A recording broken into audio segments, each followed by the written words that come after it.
Bonjour à tous et bienvenue dans Jusqu'à nouvel ordre pour explorer notre rapport au monde. Dans ce podcast, mes invités ouvrent le champ des possibles en nous aidant à comprendre les mécanismes de l'ordre établi et ainsi à clarifier les enjeux de place, de rôle et de pouvoir dans nos différentes sphères de vie. Pourquoi se laisse-t-on assigner une place ? Que nous enseigne l'histoire à ce sujet ?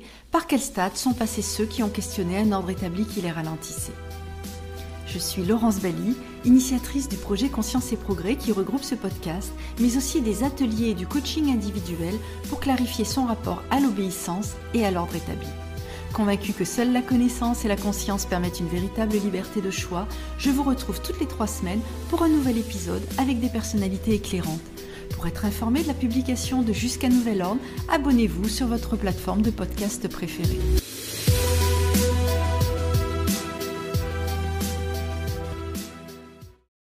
S'il est un lieu où les enjeux de place, de rôle et de pouvoir s'avèrent cruciaux, c'est bien celui du monde du travail.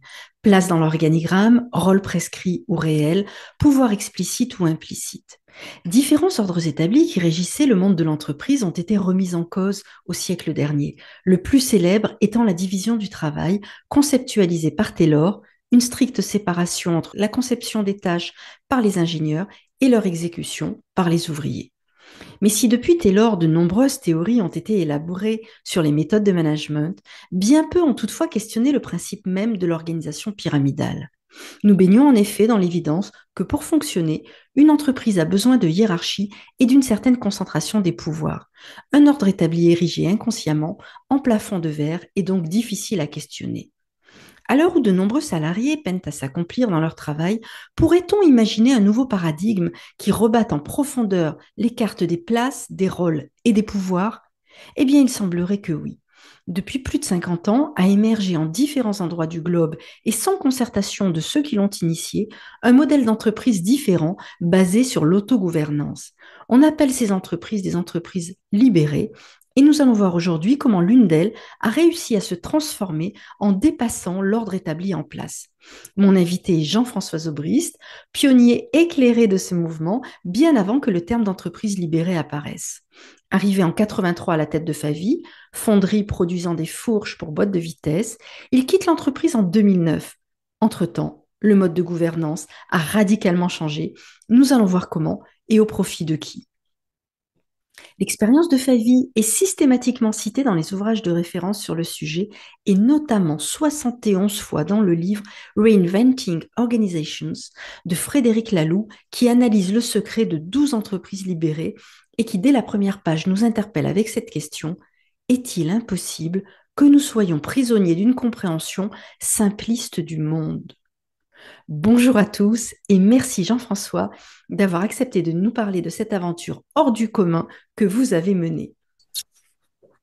Alors, du coup, Jean-François, vous avez été interviewé déjà des dizaines et peut-être même des centaines de fois. On connaît votre enthousiasme et votre verve et on voudrait vraiment comprendre déjà d'où vous partez en 83, quand vous arrivez à la tête de Favy, comment se répartissent les places, les rôles et les pouvoirs et selon quels grands principes?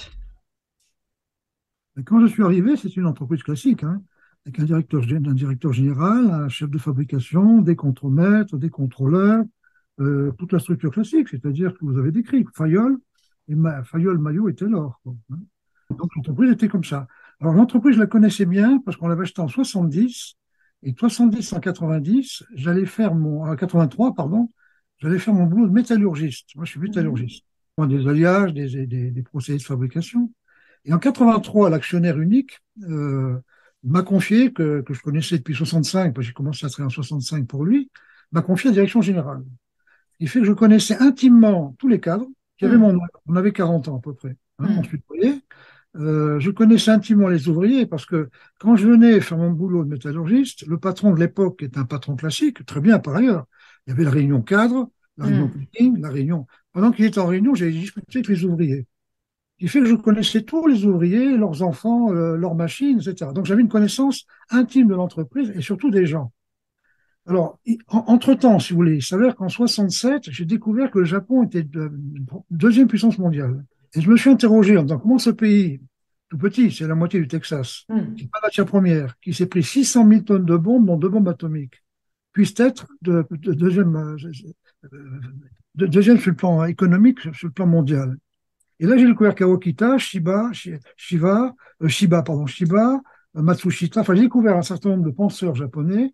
Et surtout, en 70, j'organise un voyage au Japon avec d'autres patrons. Oui. Là, je découvre plein de choses, dont Kaizen. Donc, cette notion de c'est celui qui fait qui sait. C'est-à-dire que Hmm. je suis arrivé avec un bagage quand même déjà à Favi, qui n'était pas le bagage du manager classique. C'est un bagage qui était un petit peu inspiré de ce que j'ai vu au Japon. Et entre-temps aussi, dans les années 70, je découvre incidemment qu'un certain Jean-Christian Fauvet avait inventé une science qui s'appelait la sociodynamique. Oui. Et dans ma tête, je rapproche la sociodynamique, social c'est le bonheur, dynamique c'est le progrès, du Kaizen, performance, Zen bonheur. Et je me dis, est-ce que ce ne serait pas le Kaizen en judo-chrétien? Et là, je suis toutes les formations de Jean-Christian Fauvet, qui me prend en amitié, et que j'ai l'honneur de venir régulièrement nous auditer après, quand j'étais patron de Favi. Donc, voilà le bagage que j'avais. Je n'avais pas un bagage Taylor, Fayol et Maillot, je ne savais Oui. même pas qu'il existait. Hein. J'avais un voyage basé sur les outils japonais, sur la philosophie japonaise, que j'avais transposé en judo chrétien grâce à la sociodynamique. Alors, on va regarder justement ça. Donc, au départ, si je comprends bien, une structure très pyramidale, en fait, avec une ligne hiérarchique assez longue et j'imagine des séparations assez nettes entre les différentes strates hiérarchiques. Absolument, tout à fait. Hein. Il y a un système de reporting, l'ordinateur n'existait pas en 83. Oui, bien Donc, sûr. trois secrétaires qui tapaient des reportings, chaque cas avec son petit, sa petite planète, etc. Et quand je suis arrivé, moi, naïvement, j'ai réuni mes copains cadres, on se tutoyait, on se connaissait parfaitement. Hein. Oui. Je leur ai dit, écoutez, moi, les réunions, c'est pas mon truc. Donc, je supprime toutes les réunions. On fera plus jamais de réunions. D'accord? Je ferai mon tour d'usine tous les jours. Parce que j'ai pris goût à aller voir les ouvriers, je les connaissais. Hein. Et si vous avez quelque chose à me dire, ben, vous me lirez dans mes tours d'usine. D'accord? Hmm. Et c'est ça qui a tout chamboulé. Parce que comme je tournais dans l'usine tous les jours, j'ai vu des choses aberrantes que je n'aurais jamais vues. J'avais passé mon lundi matin réunion cadre, Comme par avec la réunion exemple. planning, etc. Ouais. La première chose que j'ai vue, c'est que il se trouve qu'incidemment, un matin, je me trouve entre les toilettes des dames et la pointeuse. Et je vois une ouvrière, Marie-Hélène, qui arrive, tout essoufflée. Je me dis, qu'est-ce que vous avez? Elle m'a dit, je suis en retard. Je dis, mais pourquoi? Ben, ma petite fille avait de la fièvre, j'attendais le médecin. Je dis, mais t'es pas dans cet état-là. Ben, si, parce que je vais être sanctionné. Comment on est sanctionné? Ben, si, quand on est en retard, on est sanctionné. Là, je vois un cadre qui passe. Je dis, Michel, tu m'arrêtes la fabrication, tout le monde aux expéditions, hein, et là, je monte sur un tas de palettes. Et aujourd'hui, vous n'êtes pas payé pour un horaire, vous êtes payé pour l'amour d'un client. Si le client aime les pièces que vous faites, on peut rester dans le village. C'est ça le but. Le but, c'est rester dans le village. D'accord. Hmm. Et en fait, partant de là, alors dans la foulée, hein, je dis au service d'entretien, démontez-moi les pointeuses, démontez-moi les horloges, Ça a été démontez-moi. radical. Ah oui, mais non, mais ça, alors, ça, c'est autre chose. C'est que moi, je suis un être de bon sens. Je ne suis pas logique. Je suis un être de bon sens. Hein. Moi, le bon sens me pousse à penser que sanctionner une maman qui a un enfant malade, Hmm. c'est contraire au bon sens. Donc, je fais tout supprimer. Et alors, je vais jusqu'à dire, parce qu'il y avait Quintelex à l'époque, qui était dans un petit bureau de deux personnes, ça s'appelait administration commerciale. Ils mettaient 3 jours à descendre les commandes. Et quand je Hmm. leur disais, mais pourquoi mettez 3 jours? Je ne vous rendez pas compte. Et là, je dois s'entretien dans la foulée, mettez-moi le Telex au milieu des machines, et je dis aux ouvriers, maintenant vous allez me faire 45 heures en moyenne. D'accord? S'il n'y a pas de boulot, vous rentrez chez vous. Vous recevrez directement les commandes, et en fonction des commandes, vous définirez vous-même vos horaires. Ça a été la première pierre du changement du guet, du guet du changement. Intéressant. Ouais. Oui. Et alors justement, puisqu'on parle des ouvriers, quelle était leur latitude d'action en fait quand vous êtes arrivé? Ah ben non, ils n'avaient aucun pouvoir d'action. Hein. Il y avait un contremaître, il y avait un chef d'équipe qui dictait, toi tu te mets sur cette machine, toi tu fais tel horaire. C'est le truc comme on fait encore dans la plupart des usines. Hein. Eh oui. Et alors, si vous voulez, en fait, j'ai jamais rien fait s'il n'y avait pas les circonstances. Hein. Hmm.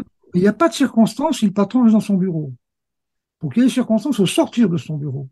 Si j'avais passé mon temps en réunion, je n'aurais pas vu qu'on sanctionnait une maman qui arrive en retard parce que son enfant est malade. Et alors, ça après, c'est la théorie du guet de Soji Shiba. Hein.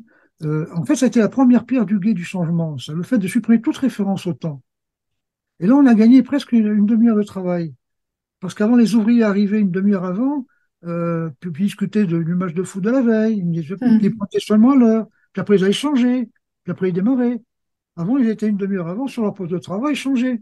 C'est-à-dire que j'ai supprimé la référence au temps pour faire apparaître le client. Avant, le client n'existait pas. Donc, D'accord. j'ai fait mon horaire, je m'en vais.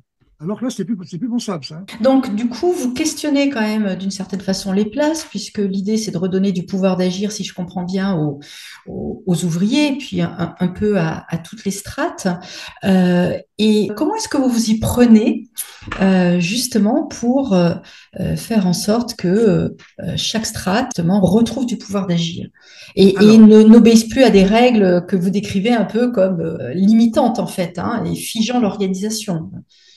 alors, ça s'est fait très simplement. C'est que dans la même foulée, là, sur la thème, quand j'ai réuni toute l'usine on en discutait quand même toute une matinée, hein, je leur ai dit, il faut que le client nous aime. Et on peut pas, parce que le but, c'est que si le client aime vos pièces, il nous aimera, il nous donnera l'argent et on pourra rester dans le village pour nos enfants. Le but reste dans le village pour les enfants. Puis on dit, à l'époque, il y avait un peu d'inflation. Il y avait 8 à 10% d'inflation. Je leur dis, si on n'augmente pas jamais les prix de vente, il va nous aimer. Et je leur dis, voilà, moi je pense que pour faire ça, alors je connaissais déjà les outils japonais, qui sont des outils de Oui. productivité. Et je leur dis d'ailleurs, hein, je dis, vous voyez, là, les régleurs qui étaient présents, ils mettent une journée à régler les machines. Il y Donc la a, hiérarchie des ouvriers, hein, c'est ça, ceux qui voilà, contrôlaient, hein, les régleurs qui contrôlaient leurs machines et à la fois les ouvriers. Hein. tout le monde était là. Hein. Ouais. Je leur dis, il y a un outil qui s'appelle le SMED, où les ouvriers mettent 2 heures à régler leur machine, non pas une journée. D'accord? Et puis je dis au cadre, c'est des gens qui étaient remis en cause, ne vous inquiétez pas, je ne licencierai jamais personne. Et je leur dis, il faudrait mettre nos mains en équipe. On n'était pas en équipe. Il faudrait mettre les machines en équipe. Et c'est un ouvrier qui dit, Monsieur Zobris, à l'époque, la concurrence était turque ou tunisienne. Les mains sont toujours plus chères qu'en Turquie. Pourquoi c'est pas nos cerveaux qu'on ne met pas en équipe? Hmm. Et là, je dis, écoutez, tous ceux qui sont dans l'encadrement, les contremaîtres, les trucs et les machins, si on passait en 3 équipes, ça vous dirait de passer au bureau d'études en 3 équipes, sachant que vous gérez vous-même la rotation des équipes. Et là, tout le monde dit, ouais, pourquoi pas? Alors, il faut dire qu'à l'époque, le bureau d'études, c'était les planches à dessin. Oui. Beaucoup de ces gens-là avaient un CAP. Et je leur ai Hmm. proposé chaque fois en disant, je vous donnerai 10% d'augmentation. C'est-à-dire que dans la foulée, j'ai dit aux gens, est-ce qu'on est bien l'OBE, ce qui était valorisant pour un Ouais. contremaître, Bureau d'études, oui, bien sûr. et je vous donne 10% Et d'augmentation. vous Oui, supprimez cette oui, fonction de contremaître et oui. de contrôle. Et ça fait pas défaut dans l'entreprise? Comment ça se passe? Parce que du coup, ça modifie complètement justement l'articulation des places et la structure hiérarchique. Mais pour un chef d'équipe, pour un contremaître, dire à sa femme, je suis passé au bureau d'études, c'est quand même noble. Et oui, J'ai bien sûr. 10% d'augmentation, c'est noble. Et alors, j'avais un certain nombre de cadres qui étaient attachés à la fabrication, il y avait un responsable de fabrication. Je leur dis, attends, on n'a qu'un commercial. Il y avait que Siegfried comme commercial. Hein. Il faut multiplier les commerciaux. Je dis, est-ce que ça vous intéresserait, vous les commerciaux, de vous former pour les cadres qui sont affectés à la fabrication, de faire du commercial? Ce qui fait que très vite, on a développé cette notion Et- d'avoir beaucoup plus de commerciaux. Si vous voulez, quand on était 700, hein, grosso modo, mes oui. confrères, dans mon domaine à moi, ils avaient 8 personnes en bureau d'études, d'accord? Hein. Moi, j'en ai 25. D'accord. Et puis après, ils avaient un responsable commercial, un pour la France, un pour l'export. Moi, j'en avais 15 de commerciaux. Hmm, Et hmm. les commerciaux, alors ça aussi, c'est les commerciaux, ça s'est fait très vite, qui m'ont dit, attends, mais parce à l'époque, il y avait quelqu'un qui prospectait, quelqu'un qui faisait les gammes, le patron qui fixait la marge, il y avait un chef de projet, il y avait quelqu'un qui achetait, d'accord, et puis quelqu'un qui fabriquait. Et là, j'ai réuni tous ces 5 personnes-là, je dis, mais pourquoi vous n'échangez pas les savoirs pour que chacun d'entre vous prospecte, gna, gna, gna, et mette son Ouais. bureau de machine pour faire C'est-à-dire que j'ai converti ces gens-là qui étaient. Alors, quand je dis parasitaires, c'est pas méchant. Parasite, ça vient de parasitos, qui veut dire qui vit aux dépens d'eux. La structure ne crée aucune valeur. Imagine une usine, il n'y aurait que des patrons. Une usine, il n'y aurait que des contremaîtres. Ça ne crée aucune valeur. D'accord. Hein. Donc, ils sont parasites. Là, Je leur ai comprends. donné une noblesse parce qu'ils devenaient des commerciaux. Et alors, vous nous avez décrit une ligne hiérarchique au départ assez fournie. Hein. Qu'est-ce qu'elle devient, cette ligne hiérarchique? Donc, on a compris les contremaîtres, effectivement, donc disparaissent, ils passent au bureau d'études. Et pour le reste de la strate hiérarchique, alors comment ça se passe? Décrivez-nous un petit peu ce que vous Alors, décidez de mettre en ça, place et comment. ça c'est en septembre 83. Moi, je suis arrivé en septembre 83. Alors, il faut Oui, dire aussi que mon patron m'a confié la direction de l'usine en doublure avec le directeur de l'époque, qui est un gars bien, hein, mais qui est un ingénieur, qui voulait changer. Donc, moi, je suis arrivé au mois en février-mars, mais en doublure avec l'ingénieur de l'époque, hein, le oui. directeur de l'époque. Mhm. Et j'ai envoyé tous les cadres en formation des outils japonais. J'avais trouvé à Paris une jeune entreprise très dynamique qui maîtrisait les outils japonais, qui faisait la même culture, tous sur les outils japonais, et surtout la sociodynamique. Tous ont suivi les 5 jours de formation de Jean-Christian Fauvet on avait cette culture en commun en septembre. C'est-à-dire, quand j'ai été Hmm. devenu patron, hein, c'était notre culture commune. La D'accord. sociodynamique était une culture, et les outils japonais, le SMEL, le Kanban, tous ces outils-là, on l'avait en culture. Donc on avait des outils déjà. Oui, et c'est en s'appuyant sur ces outils-là qu'on a pu modifier tout. Et c'est fin 83, début 84, qu'on s'est dit, mais c'est pas moi, j'ai jamais eu d'idée là-dedans. C'est souvent les ouvriers qui m'ont dit, monsieur les ouvriers, c'est bien, mais si on faisait des petits groupes qui se rattachaient à un client, et c'est comme ça qu'est venue cette notion de mini-usine. Donc, on a fait une mini-usine, compteur d'eau par produit. Mini-usine, le gros intérêt. Alors, on crée une mini-usine, c'est-à-dire que la première usine, c'était pour Peugeot, parce qu'on a ramassé une affaire qui était très forte pour Peugeot, hein, et on crée une usine Peugeot. Et donc, je prends une trentaine de volontaires qui savaient tous régler leurs machines et tous contrôler leurs pièces, d'accord? Et je leur dis, voilà, vous rappelez ça la usine Peugeot. Voilà le camion, voilà les pièces, voilà le lingot, voilà le camion. Entre les deux, débrouillez-vous, il faut que Peugeot nous aime. Hmm. C'est le lendemain qu'ils me disent pourquoi il n'y en a pas un qui coordonnerait. Et on a discuté avec nous. Il y a il s'appelait comment déjà, Martin. Et puis Martin serait d'accord, il pourra un peu organiser. C'est eux-mêmes qui ont coopté la personne qui allait organiser. D'accord. Mais pour bien comprendre, que devient toute la ligne hiérarchique, les cadres de l'entreprise? Alors, Oui, mais ça, bon, mais qu'est-ce je qu'ils sais bien. deviennent? Qu'est-ce qu'ils Mais deviennent finalement dans ces mini-usines? attendez, ils ne servent plus à rien parce que dans chaque Ah. mini-usine, il y a ce qu'on appelle un leader qui est un ouvrier coopté par ses copains. Il Hmm. y a un commercial, mais le commercial, je vous ai décrit, qui prospecte, qui fait les gammes, qui est chef de projet, Ouais. etc. Qui a son bureau et les machines, qui est responsable de la fabrication même. D'accord? Et ces gens-là se sont épanouis. Le gars qui est responsable. Alors, on change de logique. Hein. Donc, il n'y a Euh, plus de cadres. il n'y a plus D'accord. d'encadrement. Et, Il y a plus comment comment ont réagi les cadres? Et globalement, même dans l'entreprise, est-ce qu'il y a eu des résistances et comment vous les avez traitées? il y en a pas eu parce que chaque fois qu'il y a eu une étape comme ça, si vous voulez, l'autre étape qu'il y a eu, la deuxième pierre du guet, c'est qu'incidemment, je découvre qu'il y a une prime de chaleur en fonderie. Ce qui est stupide, c'est pas parce qu'on donne de l'argent à des gens qu'il fait moins chaud. Bien sûr. Donc, instantanément, je vois un cadre, mais ça s'est fait toujours instantanément. Je lui dis, réunis-moi l'usine. Je monte sur un tas de palais, je dis, mais on vous prend pour des chiens. Une prime, c'est un os qu'on donne à un chien. Alors, je vous passe, je la fais courte. Toute la matinée, on débat. Et on décide, collégialement, je ne sais plus, mais c'est venu comme ça, hein, de prendre que chacun a eu comme prime depuis 2 ans, moi y Ouais. compris, de le mettre dans le salaire et qu'il n'y aura plus jamais de prime. D'accord. C'est moi qui dis, à midi, on va les manger, et cet après-midi, je vous revois. Et l'après-midi, je les revois, je leur dis, voilà, je pense qu'il faudrait se faire une prime à stricte égalité des présents. Je vous promets, j'aurai la même prime qu'un ouvrier, ou que la femme de ménage, ou qu'un ingénieur. C'est la part de gâteau en plus. Et on va l'asseoir sur le cash flow. Et on définit le truc. Le Hmm. lendemain, les cadences montent de 30%. Et vous ne rencontrez pas de résistance là au niveau des Mais non, cadres ou de attendez, certains? mais non, attendez. Puisqu'on a fait toujours collégialement, vous connaissez toute l'usine, Eh on oui. était 70 à l'époque. Je disais, à chaque fois qu'on faisait un truc, je dis qui vote contre? Je disais pas qui vote pour. Puis, comme je suis un tribun, ben, ça se passait très bien, personne ne levait la main. Hein, quand vous faites ça directement avec tout le monde, mais les cadences montent de 30%. Si vous voulez, quand j'ai décidé ça, quand on a fini la réunion, les cadres m'ont dit, attends, avec tes conneries, t'as plus de prime, t'as plus d'objectif. Je dis, écoute, c'est dit, je l'ai dit, c'est trop tard. On ne pouvait pas penser que les cadences monteraient de 30%. Ouais. On a attendu 3 semaines, on n'osait pas demander aux ouvriers, aux ouvrières, parce Hmm. que ça n'a pas duré. Il n'y a qu'au bout de 3 semaines, je vois des dames qui prenaient le café. Et je vais voir les dames, j'ai écouté, madame, on ne comprend pas dans le bureau. Avant, vous avez jusqu'à 20% de primes. On met les primes au salaire, les cadences sont montées de 30%. Il y a Madame Noël, une dame qui était pas loin de la retraite, qui me dit, oui, monsieur, il y a un geste qui est la journée à passer. Quand je mouline ça, je dis, un geste qui est la journée à passer. Je dis, expliquez-moi, Madame Noël. Elle dit, oui, monsieur, c'est moins fatigant de faire ça, elle fait un geste rappel, que de faire ça, et elle fait un geste très lent. Mais pourquoi on ne l'a pas fait avant? Elle dit, monsieur, réfléchissez, venez voir. Elle m'amène sur machine. Vous voyez où sont les compteurs, monsieur? Ils sont derrière les machines.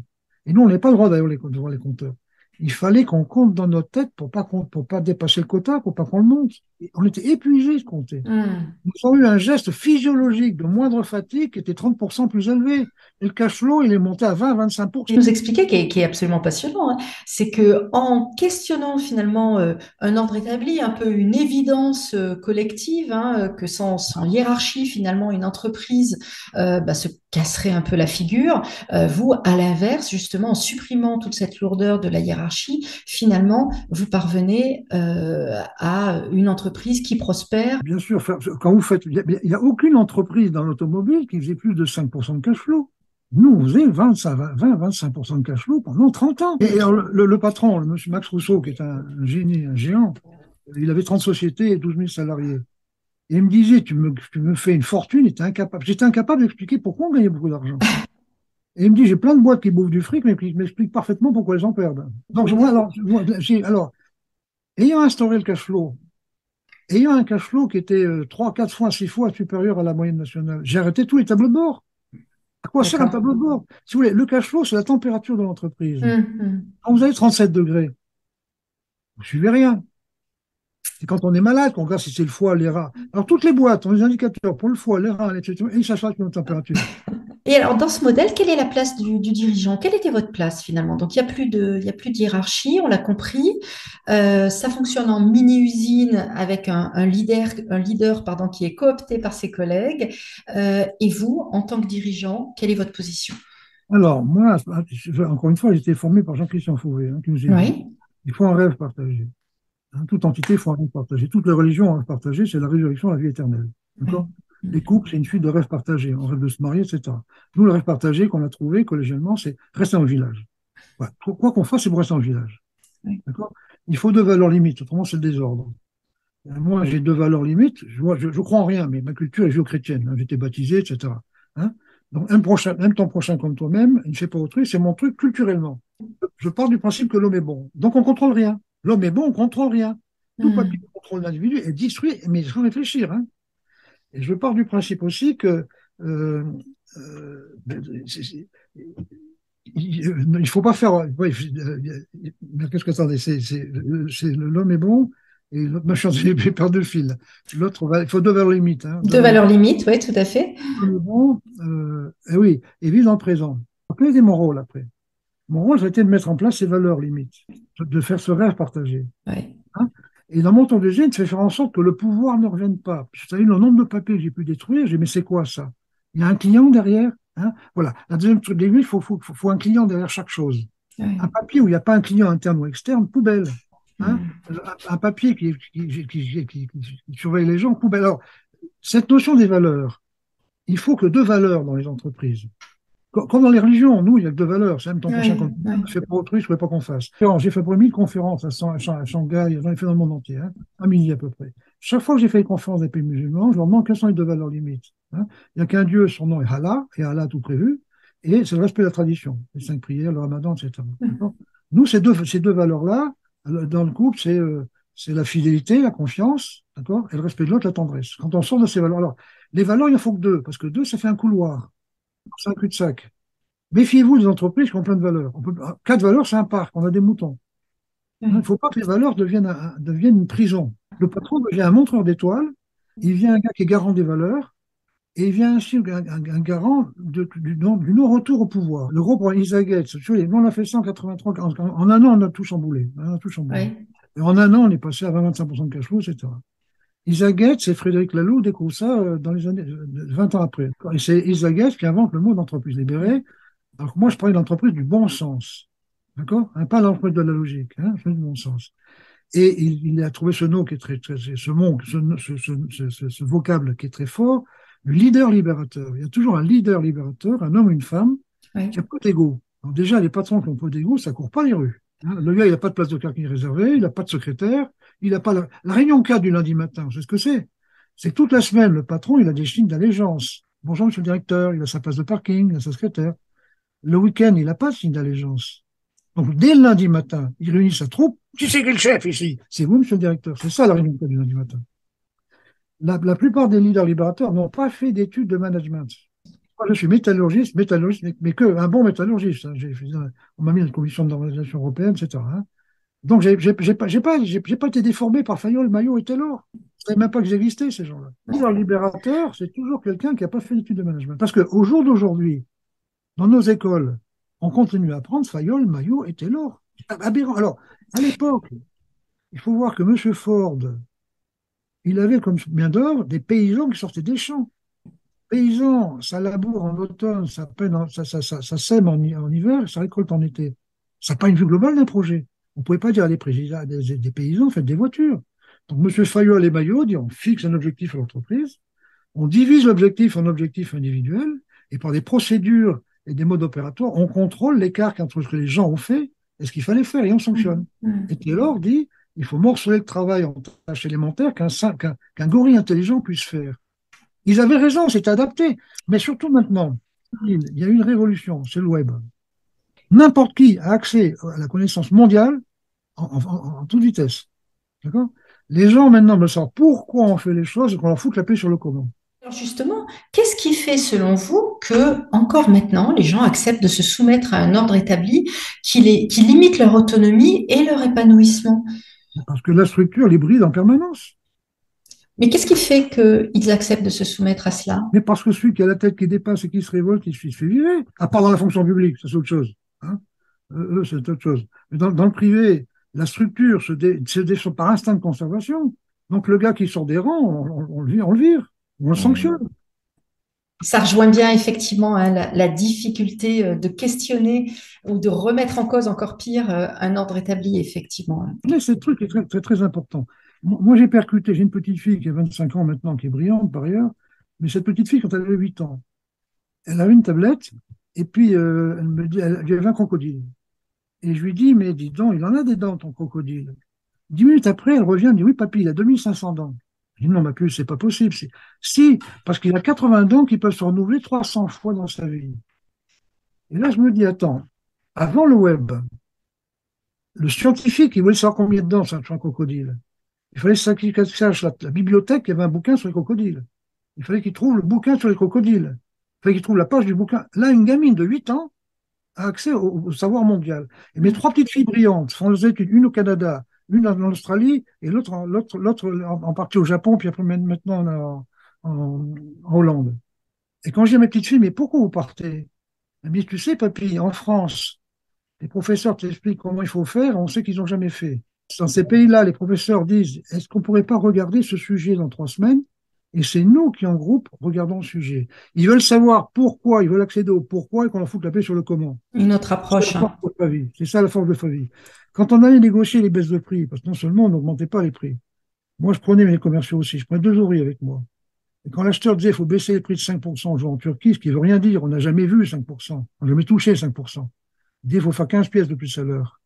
Parce que ça, alors, la structure ne part jamais de faire des pièces de plus à l'heure. Ils parlent toujours des pourcentages parce que ça les justifie. C'est eux qui calculent le pourcentage. Si l'ouvrier, c'est l'ouvrier qui négocie après avec l'acheteur. Je dis, monsieur, mais enfin, vous avez des enfants, vous? Si vous mettez tout le travail en Turquie, où est-ce qu'ils vont travailler vos enfants? Et puis il y a cette famille qui vit de vos pièces ici, d'accord? Oui. Et c'est eux qui, revenant dans l'entreprise, disaient, si on ne fait pas 340 pièces à l'heure, ils s'en foutent des familles qui vivent ça. Ils veulent en Turquie. Ils savaient pourquoi il fallait faire 340 pièces à l'heure. Donc vous leur avez vraiment redonné du pouvoir d'agir. Non, le pouvoir d'accéder au pourquoi. Les deux, du coup? Oui, oui, mais c'est important ça. La Bien sûr. structure bloque la structure bloque le pourquoi, elle transforme en comment pour juger sa place. Ouais. Et eux, la structure, ça c'est la force des Japonais. Au Japon, on ne dit jamais qu'il faut dépenser moins. On dit toujours qu'il faut faire plus. Il faut faire plus. Ils m'ont expliqué pourquoi. Le Japon est une île. Les îles, il y a souvent des famines. Quand il y a des famines, on cherche toujours à faire plus de riz. On n'a jamais cherché à faire du riz moins cher. Ouais. Et surtout, la grande force, c'est que si l'ouvrier sait qu'il il est convaincu de faire 15 pièces de plus à l'heure, chaque heure, il voit s'il a fait les 15 pièces. Il a fait 8 ou 17, il va s'interroger. Alors que la structure, on a les coûts le mois d'après, et on fait dire ce qu'on veut au coup. Ok. Donc la structure s'est inventée des jeux. Voilà. Comme les médecins qui parlaient latin, ils se sont inventés des termes à eux qui bloquent tout le système. Alors que l'ouvrier. Alors souvent on me dit, mais qu'est-ce qui motive les commerciaux s'ils n'ont plus de primes? C'est le nombre d'emplois créés. Un ouvrier qui ramène une affaire qui représente 20 emplois, c'est un héros, le mec. Et on en fait un héros. Quand il arrive, on arrête l'usine, tout le monde applaudit. Ouais, on a Volvo, voilà. Hein.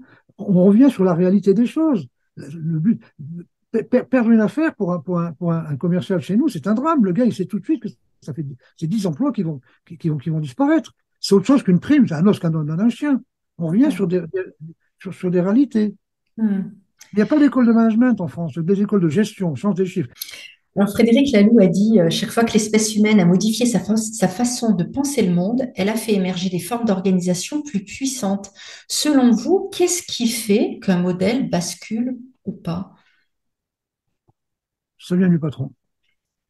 Mais vous savez, c'est très dur. J'ai fait des conférences, des professeurs éclairés ont fait des conférences à Polytechnique, Centrale, les mines, enfin, il y a l'école centrale Nantes, j'y allais tous les ans les dernières années.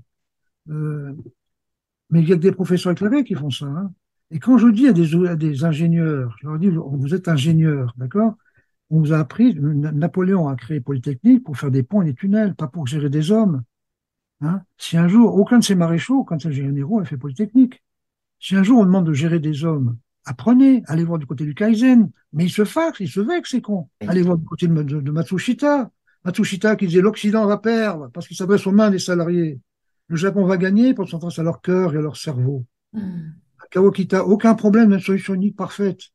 La solution parfaite d'un problème, c'est la somme des solutions imparfaites mises en place par celui qui fait. Celui qui fait, qui sait.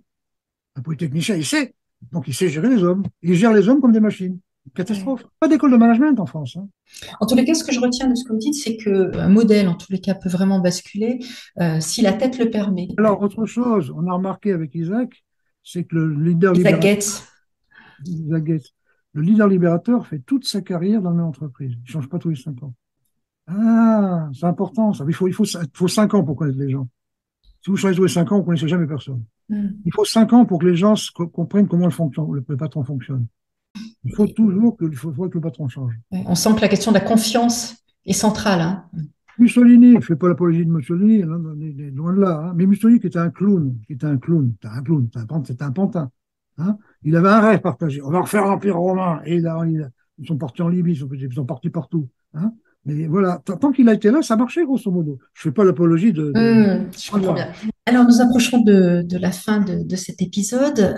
Une dernière question. Ce que vous décrivez modifie complètement notre rapport au monde. Et quels impacts une généralisation du modèle de l'entreprise libérée pourrait-elle avoir sur l'organisation de la société? Alors, ça a des impacts sur les entreprises. Alors, ce que j'ai remarqué, c'est que j'en ai vu à Timisoara, j'en ai vu à Singapour, j'en ai vu dans le monde entier. C'est-à-dire que ce système de principe de confiance, ça marche quelle que soit l'entreprise. La Sodexo, il vient là, Oui. quelle que soit l'activité, quelle que soit la culture. J'en ai vu à Marrakech, j'en ai vu quelle que soit la culture. C'est-à-dire faire confiance aux gens, avoir un système de valeurs, revenir sur le subjectif et l'affectif. C'est ça. Il faut revenir sur l'objectif et l'affectif, hein. Il ne faut pas dire, ouais, on n'a pas fait la cadence. Non, enfin, le client ne va pas aimer. Là, on comprend. Et alors, imaginons que toutes les entreprises se transforment et deviennent des entreprises libérées. Selon vous, quel impact ça aurait sur notre société globale? On en était à la moitié de l'action du travail. On était au quart de l'absentéisme, hein. Alors, autre chose, je ne prends pas de jugement, j'ai jamais eu de syndicat. J'ai eu carence au premier tour pendant 47 ans de carrière, moi, hein. Pas de candidat. C'est preuve d'une certaine harmonie sociale. Mais je ne porte pas de jugement, je ne dis pas que c'est bien ou que c'est mal. Mais s'il n'y a personne qui se présente, alors j'ai la réponse à ça. Il y a un journaliste, mais c'est déjà vieux ça, hein, qui avait passé une année complète à Favy, avec une caméra, une nez, bon. Et il pose la question à un ouvrier, il dit, mais il n'y a pas de syndicat. Et l'ouvrier dit, ben non. Ben, il dit, mais pourquoi? Et grosso modo, il répond, ben, parce que le patron, on le voit tous les jours, quand on a un problème, on lui en parle. Hmm. Les syndicats ont été inventés pour faire la jonction entre les ouvriers et les patrons. Et quand le patron sort tous les jours, tu vois ces ouvriers tous les jours, ben, et quand j'ai vu le film, j'ai réalisé que deux, trois fois, les ouvriers m'ont dit des trucs mais qui étaient honteux. Il y avait de quoi se mettre en grève. Tout de suite, moi, j'ai remis l'usine, on s'entendait, c'est idiot ce truc-là, voilà. Vous voyez. Alors, souvent, les questions, les patrons ont peur de descendre dans l'usine. Ils ont peur, hein, parce qu'ils ont leur protection, hein. Comme ça, il y a la secrétaire, le truc, le machin, ça les protège, quoi, hein. Ils ont peur de quoi, selon vous? Mais j'en sais rien. Alors, il y en a un jour qui dit, mais ils t'ont jamais demandé combien tu gagnais. Moi, je dis non. Mais si je t'avais demandé, ben, j'en sais rien. Mais qu'est-ce que tu dis? Ben, j'en sais rien, je ne pose pas les questions qui ne sont pas posées, hein. Alors là, ce que je dis souvent au patron, parce que souvent, quand je fais mes conférences, surtout la PM, ça dure une journée, hein, les patrons disent, dès demain, je suis dans ton usine. Je dis, attends, fais pas ça. Ils vont se demander pourquoi tu fais ça. Dès demain, tu dis à tes cadres, on ne fait plus de réunions, j'irai vous voir sur le terrain. Et quand tu croises un ouvrier, quand tu vas voir tes cadres, tu lui dis bonjour, c'est tout. Et ne parle jamais boulot avec le cadre, avec un ouvrier. Tu lui parles de lui, de ses hobbies, de ses enfants. Par contre, s'il porte boulot, c'est pas on en reparle. C'est pas non. Tout de suite, tu dis oui, Hmm. très Hmm. bien, tu le mets chef de projet. Tu fais venir les gens, tu choisis lui-même l'ingénieur avec lequel je travaillais. Ou tu dis non parce que, ou tu dis je sais pas, dites-moi ce qu'il faut faire. Mais un patron, ça botte pas en touche. Il te paye que pour décider.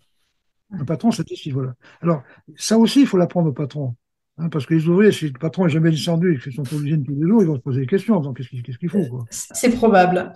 En tous les cas, vraiment un Un immense merci Jean-François parce que on aperçoit effectivement un rapport au monde complètement différent, une vision de l'homme dans l'entreprise, mais même plus globalement totalement différente de ce qu'on connaît. Donc ça ouvre des perspectives extrêmement intéressantes. Juste pour résumer, Oui, je suis pas gaulliste, volontiers. il y a une formule de De Gaulle qui résume tout. En ce pauvre monde qui mérite d'être ménagé, il faut commencer par ménager. Il faut arrêter de dire refaire l'Uline, etc. On ne sait pas pourquoi. En ce pauvre monde qui mérite d'être ménagé, il faut avancer pas à pas, procéder selon les circonstances. Hein. Il n'y a pas de circonstances dans son bureau. Les circonstances que si on sort, la maman qui arrive en retard, de découvrir des primes de chaleur, hein, de découvrir que après j'avais découvert que les ouvriers savaient mûrir les machines, c'est parce que je sortais. Hein. En ce pauvre monde qui mérite d'être ménagé, il faut procéder pas à pas, procéder selon les circonstances et respecter les personnes, bon sang. Eh bien, ce sera L'entreprise, le mot de la fin. non, mais l'entreprise est irrespectueuse. Pourquoi le café est gratuit dans les bureaux et pas dans les ateliers? Bien Pourquoi sûr. ça prend les places de parking et pas tout le monde? Pourquoi les toilettes sont plus belles dans les bureaux que dans les bureaux? Hein, pour ce pauvre monde qui mérite d'être ménagé, il faut avancer pas à pas, procéder selon les circonstances et respecter les personnes. Voilà ce qu'il faut apprendre dans les grandes Une écoles. phrase magnifique. Merci Jean-François. Merci infiniment pour nous avoir partagé à la fois cette expérience hors du commun et également votre vision de l'homme hein, et de l'organisation d'une entreprise. Peut-être que vous pouvez nous rappeler le titre de vos livres, puisque vous avez écrit sur cette expérience, et puis nous dire où l'on peut continuer à vous suivre. Alors, j'ai commis 5 livres au cours du temps et j'ai résumé dernièrement dans un petit livret qui fait que 200 pages, les 1500 pages et les 4 premiers bouquins. Hein. Vous faites bêtement fnac.com, Zobry Jean-François. Ou alors iBook, c'est pareil, vous faites iBook, Zobry Jean-François. En 200 pages, ça résume le tout. Hein. C'est parfait, je le noterai dans les commentaires. Et où est-ce qu'on peut vous Ouais, retrouver ou vous joindre? vous faites Zobry Jean-François par Google. Voilà, c'est tout. Ou YouTube, c'est pareil. Bah, écoutez, un très grand merci pour ce partage. Découvrez mes invités en avant-première sur Instagram à l'adresse Laurence Bali et sur Facebook à l'adresse Jusqu'à Nouvel Ordre. Si vous aimez ce podcast, favorisez sa diffusion en lui donnant 5 étoiles sur votre plateforme d'écoute préférée et surtout abonnez-vous pour suivre tous les épisodes gratuitement.